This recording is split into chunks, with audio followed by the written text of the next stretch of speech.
వైఎస్ఆర్సీపీ పార్టీలో ఏమి సైకోలు రబ్బా, మగోళ్ళే కాదు ఆడోళ్ళు కూడా అంతే. మహిళా హోంమంత్రిని పట్టుకొని నువ్వు ఆడదానివా అని అడుగుతారు.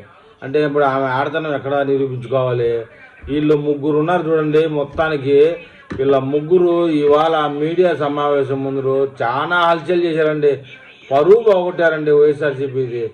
వాళ్ళు వచ్చి నువ్వు మహిళవేనా, నువ్వు ఆడదానివా అంటూ మన చిలకలూరిపేట రజనీ గారు ఇంకా ఇద్దరు ఉన్నారు కదా, వాళ్ళ పేర్లు ఎందుకు లేదు మరీ గలీజు. వీళ్ళు మహిళా హోంమంత్రిని పెట్టుకొని ఈ విధంగా దుర్భాషలాడితే ఏమైనా వైఎస్ఆర్సీపీ పార్టీకి లాభమా? వైఎస్ఆర్సీపీ పార్టీ ఏమన్నా మహిళలను గౌరవిస్తుంది అని ఏమన్నా కిరీటం వస్తుందా? ఏమిలే. మొత్తానికి వైఎస్ఆర్సీపీలో మహిళలు ఎట్లాంటి వాళ్ళు అంటే ఈ రోజా కంటే మించిపోతున్నారండి.